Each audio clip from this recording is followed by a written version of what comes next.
बरसात के दिन आने वाले थे। चिड़िया का एक जोड़ा घोंसला बनाने के लिए पेड़ तलाश रहा था।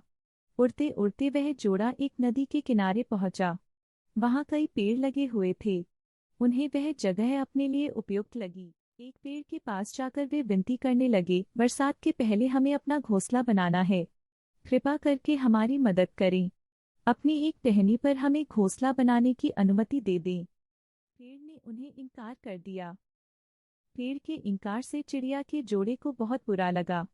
जाते जाते वे बोले, इतना अहंकार अच्छा नहीं। एक दिन तुम भी टूटोगे और तुम्हारा अहंकार भी। पेड़ कुछ कह पाता उसके पहले वे उड़ गए। उड़ते उड़ते वे नदी के पास स्थिति जंगल में पहुंचे और वहां एक पेड़ से घोंसला बनाने की अनुमति मांगी। पेड़ सहर्ष तैयार हो गया। चिड़िया का जोड़ा उस पेड़ पर घोंसला बनाकर खुशी खुशी रहने लगा। बरसात का मौसम आ गया, लेकिन अब वे दोनों अपने घोंसले में सुरक्षित थे। एक दिन आंधी तूफान के साथ घनघोर बरसात हुई और वह पेड़ टूटकर गिर गया, जिसने चिड़िया के जोड़े को अपनी शाखाओं पर घोंसला बनाने की अनुमति नहीं दी थी। तूफान थमा और बरसात बंद हुई तो चिड़िया का जोड़ा नदी के पास पहुंचा। वहां उन्होंने उस पेड़ को नदी की तेज धार में बहते देखा। वे दोनों बहुत खुश हुए और पेड़ से बोले, हमने कहा था ना कि एक दिन तुम भी टूटोगे और तुम्हारा अहंकार भी। आज वो दिन आ गया। तुम्हारे कर्मों का फल है। पेड़ ने कहा, तुमने मुझे गलत समझा था। मैं पहले से जानता था कि मैं टूट जाऊंगा। मेरी जड़ें मिट्टी का साथ छोड़ रही थी और शाखाएं कमजोर हो गई थीं।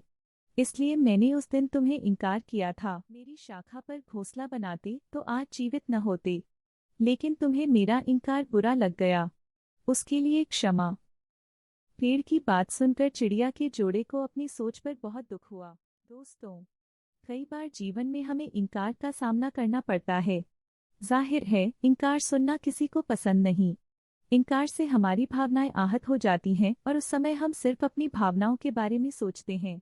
हम खुले मन से ये विचार ही नहीं करते कि इनकार करने वाले की भी कोई मजबूरी रही होगी या उसने हमारे भले के लिए इनकार किया होगा। हम उसे भला बुरा कहते हैं, दूसरे के सामने उसकी बुराई करते हैं। क्या एक ना भी हम सकारात्मक तरीके से नहीं ले सकते? अब से जब भी कोई ना कहे तो उसे दिल से न लगाएं, उसका बुरा न माने। हो सकता है किसी की एक ना आपको बहुत बड़ी मुसीबत से बचा रही हो।